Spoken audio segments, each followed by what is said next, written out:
Hello viewers, welcome to Tips Mathematics 23. So in the video la max batch கான percentage la previous question second set தாங்க நம்ம பார்க்க போறோம். So அந்த வகையில இன்னைக்கான first sum பார்த்தலாங்களா. If 2/3 into A equal to 75% of B, then A is to B. So ratio கொடுத்திருக்காங்களா, அதோட value தான் நம்மள கண்டுபிடிக்க சொல்லிருக்காங்க. A இன் 2/3 பங்கும் B இன் 75% சமம் எனில் A is to B என்பது டேஷ். ஓகேங்களா, சரிங்க. இது ரெண்டுமே வந்து சமமான ஒரு மதிப்புன்னு சொல்லிட்டாங்க. இது ரெண்டுமே சமம்னு சொல்லிட்டாங்க. அப்போ ரேஷியோவில் வந்து கொடுக்கணுன்னா ஏயோட மதிப்பு என்னவாக இருக்கும், பியோட மதிப்பு என்னவாக இருக்கும்னு கண்டுபிடிச்சாதான் நம்மளால் ரேஷியோவில் வந்து கொடுக்க முடியும் இல்லைங்களா. சரிங்க, இப்போ என்னென்னு பார்த்துருவோமா. So 2/3 A equal to 75% of பின்னு இருக்கா. சரி, அது என்னவா எழுதலாம், 2/3 A ஈக்குவல் டு அந்த பர்சன்டேஜை ஃப்ராக்ஷனாக மாற்றிடுவோமா. ஸோ பர்சன்டேஜ் வந்துருச்சுன்னா டிவைடட் பை 100 எடுத்துக்கோமா. இன்ட்டு யார் இருக்கா, பி இருக்கா. சரி, நமக்கு A is to B வேணும். அப்போ ஏவையும் பியும் ஒரு பக்கமாக அமைச்சிருவோமா. அப்போ ஏ இந்த இன்ட்டு பி வந்து இங்கிட்டு வரும்போது டிவைடட் பை பின்னு வந்துடுங்களா. சரிங்க, இங்கிட்டு 75/100 இருக்குது. இங்கே இருக்கக்கூடிய 2/3 இங்கிட்டு வந்துச்சுன்னா 3/2 அப்படின்னு நமக்கு மாறுமா. இப்போ அடிச்சு கொடுக்கலாங்களா. ஓகேங்க, இது வந்து 325 75, 425 100. ஓகேங்களா. ஸோ இதுக்கு மேலே நம்மளால் என்ன பண்ண முடியாது, அடிச்சு கொடுக்க முடியாது. பிகாஸ் வந்து மேலே இருக்க ரெண்டுமே வந்து ஆட் நம்பர், கீழே இருக்க ரெண்டும் வந்து ஈவன் நம்பராக இருக்குது. சரி, இப்போ 3 × 3 9, 4 2s are 8ங்க. சரி, 9யும் 8யும் நம்மளால் கேன்சல் பண்ண முடியாது. கேன்சல் பண்ணால் நமக்கு என்ன ஆயிரும், டெசிமல் போயிடும். பட் நமக்கு இங்கே பாருங்களேன், 1:1, 9:8, 8:9, 10:11. சரி, அப்போ 9:8, 8:9 இது ரெண்டில் ஏதோ ஒரு மதிப்பாக தான் இருக்கும். ஏன்னா 9 8ங்கிறது தானே இருக்குது. சரிங்க, இங்கே A/B, ஏங்கிற வேல்யூ 9, பிங்கிற வேல்யூ 8. அப்போ ரேஷியோ எப்படி எழுதுவோம், ஏங்கிற வேல்யூ 9, பிங்கிற வேல்யூ 8. அவ்வளோதாங்க, ஆப்ஷன் பி தான் நமக்கான கரெக்டான ஆன்சர். ஸோ அடுத்த கொஷின் பாருங்கள், பல தடவை நமக்கு ரிப்பீட்டாக இருக்கக்கூடிய ஒரு கொஷின். ஓகேங்களா. when 60 is subtracted from 60% of a number to give 60, then the number is. ஒரு எண்ணின் 60%இலிருந்து 60 கழித்தால் 60 கிடைக்கும் எனில் அந்த எண் டேஸ் ஆகும். ஒன்றுமே இல்லைங்க, ஏதோ ஒரு நம்பர் 60%, அந்த ஏதோ ஒரு நம்பரில் 60%னா 60/100 ஸ்ட்ரைட்டாக எழுதிடலாமா. 60% ஆஃப் எக்ஸ்ன்னு தான் அர்த்தம். சரி, அதிலிருந்து 60ங்கிறத கழிச்சா என்ன கிடைக்குதான், 60 கிடைக்குதான். எல்லாமே 60 தான் வருது இல்லைங்களா. இங்கே உட்காந்துட்டு என்ன பண்ணக்கூடாது, நம்ம எல்சிஎம் எடுத்துட்டுலாம் இருக்கக்கூடாது. ஸ்ட்ரைட்டாக என்ன பண்ணலாம், இங்கே எக்ஸாக இருந்துச்சு அப்படின்னா நம்ம எல்சிஎம் எடுக்கலாம். இது எக்ஸ் வந்து கிடையாது இல்லைங்களா. அப்போ ஸ்ட்ரைட்டாக அந்த பக்கம் அமைச்சிருவோமா.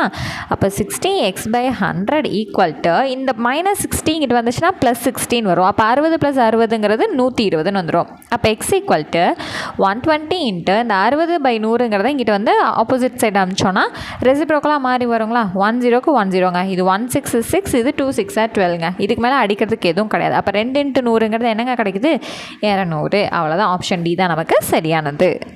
அடுத்தது third question, if your population in town has increased from 20,000 to 25,000 in a year, find the percentage increase in population. ஒரு நகரத்தின் மக்கள் தொகை ஓராண்டில் 20,000 25,000 அதிகரித்துள்ளது எனில் மக்கள் தொகை அதிகரிப்பு சதவீதத்தை காண்க. ஸோ 20,000 25,000 அதிகமாக இருக்குன்னு சொல்கிறாங்க. அப்போ ஆக்சுவலாக பார்க்கும்போது எவ்வளோங்க வந்து அதிகமாக இருக்குது, 5,000 மக்கள் வந்து அதிகமாக இருக்காங்க. அப்போ என்னதுங்க, அதிகரிப்பு சதவீதம்னா எவ்வளோ வந்து 25 20 கழிச்சிங்கன்னா 5,000. ஓகேங்களா. ஸோ 5,000 பீப்புள்ஸ் தானே அதிகமாக இருக்காங்க. சரி, அப்போ கீழே ஏற்கனவே என்ன இருந்துச்சு, வெறும் 20,000 தான் இருந்துச்சு. 20,000 25,000 மாறினாங்க. அந்த 5,000 மேலே ஏற்கனவே இருந்த 20,000 இங்கே ஏற்கனவே இருந்ததை இங்கே போட்டால் தான் எவ்வளோ ரைஸ் ஆயிருக்குன்னு நமக்கு தெரியும் இல்லைங்களா. ஸோ பர்சன்டேஜ்னு கேட்டனால என்ன பண்ணுறோம், இன்ட்டு 100 அப்படிங்கிற எழுதுகிறோம். 10 20 30 40, 10 20 30 40. அவ்வளோதாங்க. இது 1 2 is to 25 2s are 50 முடிஞ்சுங்களா. So எத்தனை பர்சன்டேஜுங்க, 25%. ஸோ நமக்கான ஆன்சர் ஆப்ஷன் பி. ஓகேவா. ஸோ அடுத்தது 4வது கணக்கு பாருங்கள், 12% of 250 liter is the same as dash of 150 liter. 250 லிட்டரின் 12% என்பது 150 லிட்டர் டேஸுக்கு சமமாகும் அப்படின்றத கேட்டிருக்காங்க இல்லைங்களா. ஸோ வந்து என்ன பண்ண போகிறோன்னா, ஃபஸ்ட்டு இந்த 250க்கான 12% என்னங்கிறத நம்ம என்ன பண்ணணும், கண்டுபிடிக்கணும் இல்லைங்களா. ஸோ 250 இன்ட்டு 12/100, சாரிங்க 100. ஓகேவா. 12%னா 12/100 தானே. சரி, இப்போது 10க்கு 10 கேன்சல் ஆகிடுது இல்லையா. சரி, இப்போ இங்கே பார்த்தீங்கன்னா 5 5s are 25, 2 5s are 10, 1 2 is to 6 2s are 12. So இது வந்து எவ்வளோ கிடைக்குது, 30 அப்படிங்கிறது நமக்கு கிடைக்குது. சரி, அப்போது இங்கே என்ன வரும், எந்த பர்சன்டேஜ் கூட இந்த 150 கால்குலேட் பண்ணும்போது நமக்கு 30 கிடைக்குதோ அதுதான் இதுக்கான பர்சன்டேஜாக இருக்க முடியும். சரிங்களா? இப்போ 30 வந்து போட்டு பார்ப்போமா? ஸோ 150 இன்ட்டு 30% போடுறோன்னு வச்சுக்கோங்களேன். 10 10 10 10. ஸோ 15 இன்ட்டு 3ங்கிறது 45 போயிடுது. ஸோ இது வந்து இதுக்கு வேலிட் ஆகலை.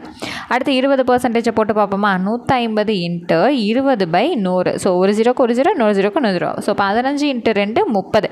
ஸோ இங்கேயும் 30 இங்கேயும் 30. அப்போ எதுங்க 20% எடுத்தால் தான் நமக்கு என்ன ஆகுது? இது ரெண்டுமே சமமான மதிப்பை தருது. ஓகேங்களா? ஸோ அடுத்தது 5th question. What is the percentage of 10 hours in a day? ஒரு நாளில் 10 மணி நேரம் என்பது எத்தனை சதவீதம்? ஸோ ஒரு நாளைக்கு 10 மணி நேரம் அப்படின்னா என்னதுங்க? 24 மணி நேரத்தில் 10 மணி நேரத்துக்கான பர்சன்டேஜ். அப்போ இன்ட்டு 100 போடணும் இல்லைங்களா? சரி, இப்போ என்ன பண்ணலாம்? முடிஞ்ச அளவுக்கு அடித்து கொடுத்து பார்க்கலாம். So 12 2s are 24, 5 2s are 10. So இங்கே வந்து பார்த்தீங்கன்னா 6 2s are 12, 50 2s are 100. So 3 2s are 6, 25 2s are 50. Okay. So நியூமரேட்டில் பார்த்தீங்கன்னா 5 × 25 இருக்குது. ஸோ இதை மல்டிபிள் பண்ணிங்கன்னா 125 டிவைட் பை 3. சரி, இப்போ அந்த 125ஐயும் 3யும் டிவைட் பண்ணலாமா? So 4 3s are 12. மிச்சம் வந்து அந்த 5 வந்து கீழே இறங்குது. 1 3 is 3. மிச்சம் வந்து என்னது? 2. சரிங்க. இப்போ நம்ம ஃபுல்லாக மிக்சட் ஃப்ராக்ஷனாக இருக்கனால நம்ம என்ன பண்ண போகிறோம்? அப்படியே மிக்சட் ஃப்ராக்ஷனை தான் எடுத்து எழுத போகிறோம். இதே டெசிமல் ஃபார்ம் ஆன்சராக கொடுத்துருந்தாங்க அப்படின்னா டெசிமல் ஃபார்மில் நம்ம சூஸ் பண்ணணும். ஸோ இதே செம்ம நமக்கு இப்படியும் கொடுத்துருக்காங்க. இதே எக்ஸாக்ட் கொஷினுக்கு இதே ஆன்சர்ஸும் கொடுத்துருக்காங்க. டெசிமல் ஃபார்மட்ஸும் நமக்கு வந்து கொடுத்துருக்காங்க. ஓகேங்களா? ஓகேங்க. ஸோ இப்போ வந்து பார்த்தீங்கன்னா கோஷன்ட் வந்து என்ன இருக்குது? 41. ஸோ வந்து நமக்கு ரிமைண்டர் வந்து மேலே வந்துடும். ஸோ நம்மளோட எதை டிவைட் பண்ணமோ அது நமக்கு எங்கே வந்துடும்? கீழே வந்துடும். ஓகேங்களா? ஸோ 41 × 2/3%. ஸோ 41 × 2/3%ங்கிறது நமக்கு ஆப்ஷன் பியில் இருக்குது. ஓகேங்களா? ஸோ நெக்ஸ்ட் கொஷின் பாருங்கள். இது வந்து எவ்வளோ தூரம் உங்களால் ரிப்பீட்டட் பண்ண முடியுமோ அந்த அளவுக்கு நீங்கள் ரிப்பீட்டட் போட்டு வச்சுக்கலாம். ஓகேங்களா? What is 25% of 30% of 400? So 400 25%, 30% என்ன? கண்ணை மூடிட்டு என்ன பண்ணணும்? 400ஓட 25%னா 25/100. அதோட 30%னா இன்ட்டு 30/100. ஸோ இது ரெண்டையும் பண்ணிவிட்டு நான் இதை போடலாமாங்கன்னா தாராளமாக நீங்கள் போடலாம். பட் ஸ்ட்ரெயிட்டாக போட்டிங்கன்னா ஒரே ஸ்டெப்பில் உங்களுக்கு ஆன்சர் வந்துடும். சரிங்களா? 1020 1020 30க்கு இங்கே ஓகே முடிஞ்சிருச்சா? சரிங்க. இது 2 5s are 10, 5 5s are 25, 1 2 is 2, 2 2s are 4. Okay, balance வந்து என்ன இருக்குன்னு பார்ப்போமா? 2 இருக்குது, 5 இருக்குது, 3 இருக்குது. ஸோ 2 5s are 10, 10 × 3ங்கிறது 30. ஸோ நமக்கான ஆன்சர் என்னதுங்க? Option B. ஓகேங்களா? சரிங்க. அடுத்த 7th கொஸ்டின் பார்த்தலாமா? If x% of 600 is 450, then find the value of x. 600 x சதவீதம் என்பது 450 எனில் x இன் மதிப்பை காண்க. சரிங்க. இப்போது x% of 600 சொல்லியிருக்காங்க இல்லைங்களா? அதை வந்து எப்படிங்க எழுதுவோம்? 600 x சதவீதம்ங்கிறது வந்து ஒன்றுமே இல்லை. 600 × x%, x/100 எழுதிருங்க. இதோட மதிப்பு தான் என்னன்னு கொடுத்துருக்காங்க? 450ன்னு கொடுத்துருக்காங்க. ஓகே. ஸோ இப்போ என்ன பண்ணலாம்? இந்த 2 zeros-க்கும் இந்த 2 zeros-க்கும் முடிச்சு விட்ருங்க. அவ்வளோதான். அப்போ எக்ஸை மட்டும் இங்கிட்ட வச்சுட்டு இந்த 6 அங்கிட்ட அனுப்பிச்சோம் அப்படின்னா நமக்கு எங்கெங்கே வரும்? டிவிஷனுக்கு வந்துடுமா? சரி, இப்போ என்ன பண்ணலாம்? 3 டேபிள் போயிடுவோம். 2 3s are 6, 1 3 is 3, மிச்சம் 1, 5 3s are 15, ஒரு 0. சரி, 1 2 is 2, 7 2s are 14, மிச்சம் 1, 5 2s are 10ங்க. அப்போ எக்ஸுக்கான வேல்யூ என்னங்க கிடைக்குது? 75. அப்போ நமக்கான ஆன்சர் ஆப்ஷன் சி தான் கரெக்ட். ஓகேங்களா?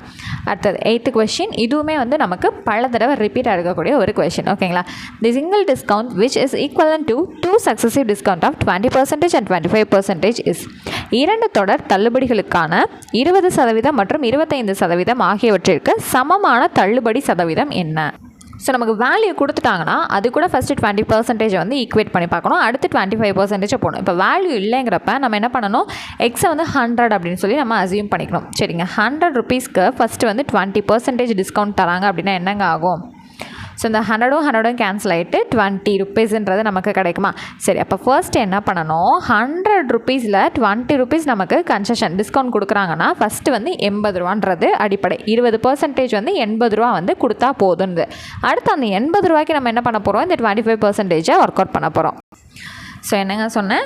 அந்த 80 ரூபாய்க்கு 25% வந்து நம்ம போட போகிறோம். ஸோ 10க்கு 10 வந்து கேன்சல் ஆகிடுது. ஸோ அடுத்து வந்து பார்த்திங்கன்னா 2 5s are 10, 5 5s are 25, 1 2 is 2, 4 2s are 8 ஆச்சா? சரி, அப்போ 4 × 5 அப்படிங்கிறது என்னதுங்க? 20 rupees. ஸோ செகண்ட் டிஸ்கவுண்ட்டில் எவ்வளோ கிடைக்குது? 20 ரூபாய் டிஸ்கவுண்ட் கிடைக்குது. அப்போ என்ன பண்ணணும்? ஆல்ரெடி இருந்த 80 rupees கூட இந்த 20 வந்து சப்ராக்ட் பண்ணால் 60 ரூபாய் பே பண்ணால் போதும் அப்படிங்கிறது நமக்கு தெரிய வருது இல்லைங்களா? ஸோ மொத்தமாக எவ்வளோ பர்சன்டேஜ் நமக்கு டிஸ்கவுண்ட் கிடச்சிருக்குங்கிறத பார்க்கணுன்னா ஸோ ஸோ 100ல் இருந்து 60 ருபீஸை நம்ம மைனஸ் பண்ணுறோன்னா 40% டிஸ்கவுண்ட் வந்து நமக்கு கிடச்சிருக்கு. ஓகேங்களா? ஸோ எப்படிங்க அதை பர்சன்டேஜ்னு சொல்கிறீங்கன்னா, மொத்தமாக 100ன்னு சொல்லிட்டாலே அதில் வரக்கூடிய ஒரு நம்பருமே என்ன தாங்க பர்சன்டேஜ் தான். 100ல் 1 அப்படின்னா 1%, 100க்கு 2 அப்படின்னா 2%, இதே 100க்கு 25னா அது 25%. ஓகேங்களா? ஸோ இதோட ஆன்சர் ஆப்ஷன் ஏல வந்து பிளேஸ் ஆகிருக்கும். ஓகேங்களா? சரிங்க. அடுத்தது 9th question. The income of a person is increased by 20% and then decreased by 20%. Find the change in his income. ஒருவரின் வருமானம் 20% அதிகரிக்கிறது, பின்பு 20% குறைகிறது எனில் அவரது வருமானத்தில் என்ன மாற்றம் நிகழும்? ஸோ ஆல்ரெடி சொல்லி கொடுத்துருக்கேன் இல்லைங்களா, அந்த நம்பர்ஸ் வந்து எவ்வளோ பெரிய நம்பராக கொடுத்துருந்த பர்சன்டேஜில் கொடுத்துருந்தாலும் அதிகரித்து குறைகிறதுங்கிறது ரெண்டும் ஒரே மாதிரி வந்துருச்சு அப்படின்னால என்னன்னு சொல்லி கொடுத்துருக்கேன், 1% ரெடியூஸ், அதாவது 1% குறைகிறது அப்படிங்கிறத சொல்லி கொடுத்துருக்கேன்னா அவ்வளோதான். இதேங்க 100% கொடுத்தாலுமே நீங்கள் என்ன தான் போடணும், 1% குறைவு, 1% குறைவு, அதுதான். ஸோ அடுத்தது லாஸ்ட் கொஷின் வந்து பார்த்துடலாங்களா. A shopkeeper purchased 200 bulbs for 10 rupees each. However, 5 bulbs were fused and had to be thrown away. The remaining were sold at 12 rupees each. Find the gain or loss percentage. ஒரு கடைக்காரர் ஒவ்வொன்றும் ரூபாய் 10 என, அதாவது ஒரு கடைக்காரர் ஒவ்வொன்றும் ரூபாய் 10 என 200 பல்புகளை வந்து வாங்கியிருக்காரு. அவற்றில் 5 பல்புகள் பழுது என்று கண்டறியப்பட்டு தூக்கி எறியப்பட்டது. மீதியை ஒவ்வொன்றும் ரூபாய் 12க்கு விற்றால் அவர் பெற்ற லாபம் அல்லது நஷ்டத்தை காண்க. ஸோ ரொம்பவே சிம்பிளான சம் தான் இது. ஸோ மொத்தமாக அவர் 200 பல்பை 10 ரூபாய்ன்னு சொல்லிட்டு வாங்கியிருக்காரு. அப்போ மொத்தமாக எவ்வளோ காசு கொடுத்துருப்பாரு, 2000 ரூபாய் காசு கொடுத்துருப்பாரு. அந்த 200 பல்பில் 5 பல்பு வந்து ஃபியூஸ் போனதுன்னு சொல்கிறாங்க. அப்போ இப்போ அவர்கிட்ட மொத்தமாக விற்கக்கூடிய அளவில் 195 பல்பு வந்து அவர்கிட்ட இருக்குது. சரிங்களா? அப்போது அந்த 195 பல்பையும் எவ்வளோக்கு விற்கிறாரு, 12 ரூபாய்க்கு விற்கிறாரு. ஒரு பல்பையும் 12 ரூபாய்க்கு 195 விற்கிறாருன்னா இந்த 195 × 12ன்னு போட்டிங்கன்னா 2340 ரூபா. சரிங்களா? ஸோ அவர் வாங்கினது 2000 ரூபாய்க்கு, விற்றது 2340 ரூபாய்க்கு. என்ன தான் 5 பல்பு கெட்டு போனதாக இருந்தாலும் அவருக்கு அப்வியஸாக என்ன தான் கிடைக்குது, லாபம் தான் கிடைக்குது இல்லைங்களா? சரி, அப்போ அந்த லாபம் தான் என்னென்னு பார்க்கணும். அப்போ 2340 2000 கழிக்கிறீங்க அப்படின்னா அவருக்கு எவ்வளோங்க ப்ராஃபிட் கிடச்சிருக்கு, 340 ரூபா ப்ராஃபிட் கிடச்சிருக்கு. சரி, அப்போ 340 ரூபா ப்ராஃபிட் மேலே அவர் இன்வெஸ்ட் பண்ண அமௌண்ட்டு கீழே பர்சன்டேஜ் வேணுங்கிறனால × 100, அவ்வளோதான். 3 0க்கு 3 0 அடிச்சாச்சு. இது 1 2 17 2 34. அப்போ எவ்வளோ பர்சன்டேஜுங்க ப்ராஃபிட்டு, 17% ப்ராஃபிட். அவ்வளோதான். சம் முடிஞ்சுங்களா? ஓகேங்க. ஸோ ஆல்ரெடி வந்து ப்ரீவியஸ் கொஷின் செட் வந்து ப்ராக்டிஸ் 1 வந்து பார்த்துட்டோம். இது வந்து பார்த்திங்கன்னா ப்ராக்டிஸ் 2. ஓகேங்களா?